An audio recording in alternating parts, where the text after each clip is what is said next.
ஒரு சின்ன ஊர். பெயர் தெரியாத அந்த ஊரில் ஒரு அழகான புது வீடு இருந்தது. அந்த வீட்டில் குமார் குடும்பம் வசித்தது. அப்பா பெயர் சேகர், அம்மா பெயர் லதா. அவர்களுக்கு 3 குழந்தைகள். மூத்த மகள் பிருந்தா, இரண்டாவது மகன் சஞ்சேவ், சின்ன மகள் காவேரி. அவர்கள் மிகவும் மகிழ்ச்சியாக இருந்தார்கள்.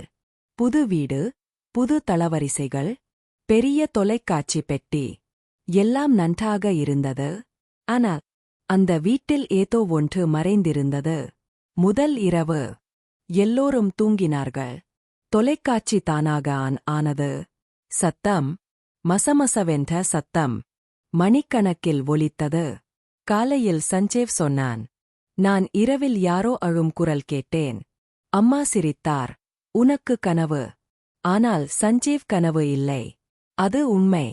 3ஆம் நாள் காவேரி தனது அறையில் விளையாடிக் கொண்டிருந்தாள். திடீரென்று அவளது பொம்மை தானாக எழுந்து பறந்தது.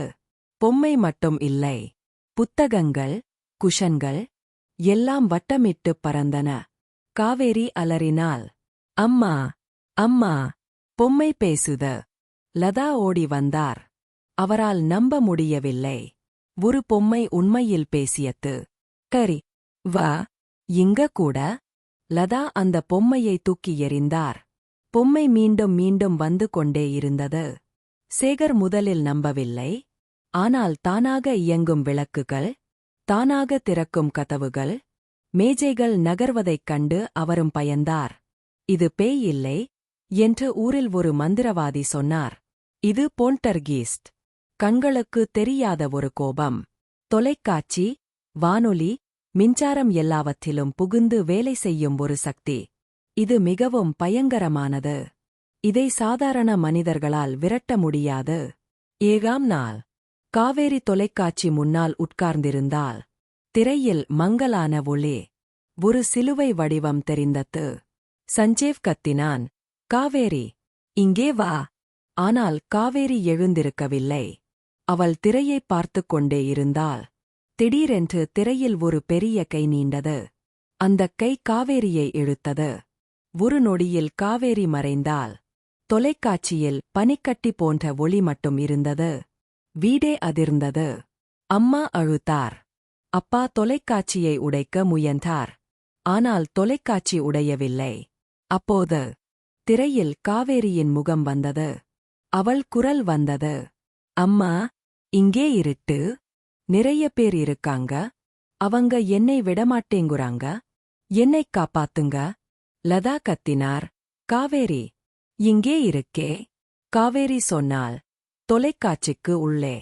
ஆனால் இது சாதாரண தொலைக்காட்சி இல்லை. இது ஒரு கதவு, ஒரு கொடூரமான உலகத்துக்கு. சேகர் ஒரு புகழ்பெற்ற மந்திரவாதியை அழைத்தார். அவர் பெயர் சாமிநாதன். சாமிநாதன் வந்து வீட்டை சுற்றி பார்த்தார்.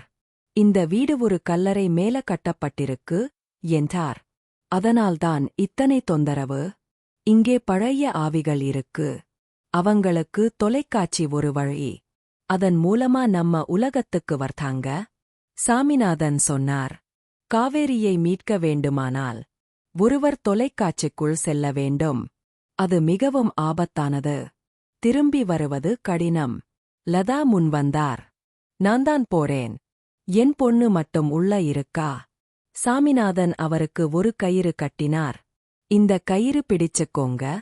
நாங்கள் மறுபக்கம் இழுப்போம். லதா தொலைக்காட்சியை தொட்டார். உடனே திரை ஒரு சுழலாக மாறியது. லதா அதில் உறிஞ்சப்பட்டார். லதா கண் வெடித்தார். சுற்றிலும் இருட்டு. ஆனால் இருட்டில் ஆயிரக்கணக்கான மின்மினிப் பூச்சிகள் பறந்தன. அவையே ஆவிகள். ஒவ்வொரு ஆவியும் மனித முகம் போல் இருந்தது. சில ஆவிகள் அழுத்தன. சில ஆவிகள் சிரித்தன. சில ஆவிகள் காவேரியை சுற்றி நின்றன.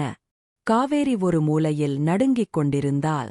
லதா கத்தினார், என் பொன்னை விடுங்க. ஆவிகள் சொன்னது, அவள் எங்களுக்கு வேண்டும். நாங்கள் உலகுக்கு திரும்ப அவளை வழியாக்குவோம். லதா அழுத்தார், தயவு செய்து. அவள் சின்ன பொண்ணு. என்னை விட்டுடுங்க. ஆனால் அவளை அனுப்பி வையுங்க. ஆவிகள் சிறிது நேரம் அமைதியாக இருந்தன. பின்னர் தலைமை ஆவி சொன்னது, சரி, ஒரு நிபந்தனை. உங்கள் வீட்டை நீங்கள் காலி செய்ய வேண்டும். அங்கேயே எங்களை விட்டுவிட்டு போய்விடுங்கள். ஒருபோதும் திரும்பி வர வேண்டாம். லதா ஒப்புக்கொண்டார். ஆவிகள் காவேரியை விட்டன. லதா கயிற்றைப் பிடித்தார். இரு உலகங்களுக்கும் இடையே ஒரு பெரிய காற்று வந்தது. அடுத்த நொடியில் லதாவும் காவேரியும் வீட்டின் முன் விழுந்தார்கள். சேகரும் குழந்தைகளும் மகிழ்ச்சியில் அழுதார்கள். சாமிநாதன் சொன்னார், இனி இந்த வீட்டில் தங்க வேண்டாம். உங்கள் பொருட்களை எடுத்துக்கொண்டு உடனே வெளியேறுங்கள். அவர்கள் எல்லாவற்றையும் எடுத்துக்கொண்டு வெளியேறினார்கள். கடைசியாக சென்றவள் காவேரி. அவள் திரும்பி ஜன்னல் வழியாகப் பார்த்தாள். தொலைக்காட்சியில் இன்னமும் மங்கலான முகம் ஒன்று தெரிந்தது. அந்த முகம் சிரித்தது. சாமிநாதன் சொன்னார், இந்த கதை நிஜம். போல்டர்கீஸ்ட் எங்கும் இருக்கும். அது தொலைக்காட்சி வழியாக, கைபேசி வழியாக, கண்ணாடி வழியாக கூட வரும். எனவே குழந்தைகளே, இரவு நேரத்தில் தனியாக தொலைக்காட்சி பார்க்க வேண்டாம். அறிமுகமில்லாத சேனல்களுக்கு மாற்ற வேண்டாம். திடீர் சத்தம் கேட்டால் ஓடி வந்து பெரியவர்களிடம் சொல்லுங்கள். குமார் குடும்பம் புது வீட்டிற்கு குடிபெயர்ந்தது. அங்கே எந்த பிரச்சனையும் இல்லை. எல்லாம் நன்றாக இருந்தது. ஆனால் சில இரவுகளில் காவேரி கனவில் அந்த தொலைக்காட்சியை பார்ப்பதாக சொல்கிறாள். அந்த தொலைக்காட்சியில் இருந்து ஒரு கை நீள்வதாகவும் சொல்கிறாள். காவேரி இப்போது பெரியவள். ஆனால் எப்போதும் தொலைக்காட்சியை பயத்துடன் பார்ப்பாள். இன்னும் அந்த பழைய வீடு காலியாக இருக்கிறது. ஆனால் இரவு நேரங்களில் அங்கே தொலைக்காட்சி ஒளியே இல்லாமல் தானாக ஒளிருமாம். யாரும் அந்த வீட்டுக்குப் போவதில்லை. ஏனென்றால் போல்டர்கீஸ்ட் இன்னும் அங்கேயே இருக்கிறது. தொலைக்காட்சியை அணைத்துவிட்டு இப்போதே தூங்கச் செல்லுங்கள். இல்லையென்றால் உங்கள் திரையிலும் ஒரு கை தோன்றலாம். Like, subscribe, share, comment and click bell icon.